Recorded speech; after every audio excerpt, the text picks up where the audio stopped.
Quand les biocarburants sont arrivés sur le marché, tout le monde a parlé d'essence verte, mais on a très vite déchanté.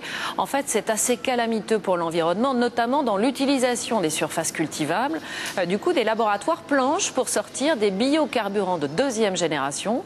C'est le cas du CIRAD à Montpellier, qui veut transformer le bois en essence, même si ça risque de prendre un peu de temps. Gilles Marinet, Frédéric Guibal sur place. Transformer le bois en carburant. Dans ce laboratoire près de Montpellier, les chercheurs comptent bien y parvenir, mais pas avant 3 ans. Les obstacles techniques restent en effet nombreux.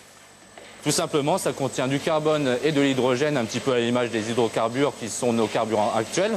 Par contre, elle contient aussi de l'oxygène et des fines particules qu'il faut éliminer pour en faire vraiment un carburant. À partir du bois ou de plantes, il s'agit de mettre au point une deuxième génération de biocarburants. La première, à base de betterave, blé ou colza, souffre d'un faible rendement et surtout, elle n'utilise qu'une toute petite partie de la plante.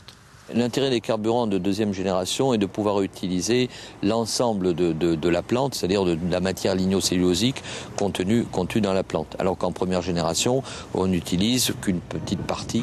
L'utilisation de la matière première dans sa totalité permettra de réduire les surfaces consacrées aux agrocarburants qui s'étalent dans certains pays au détriment des productions alimentaires. Mais ce nouveau pétrole vert ne résoudra pas à lui seul la crise de l'or noir.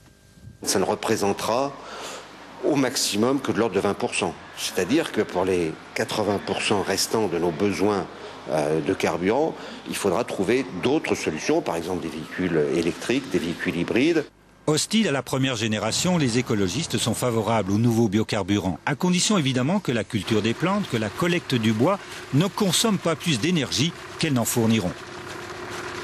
Au bout d'un moment, on fait effectivement un bilan énergétique global de la filière et on verra s'il est plus avantageux de produire 1 litre d'agrocarburant de seconde génération ou bien s'il faut carrément passer à une autre forme d'énergie alternative.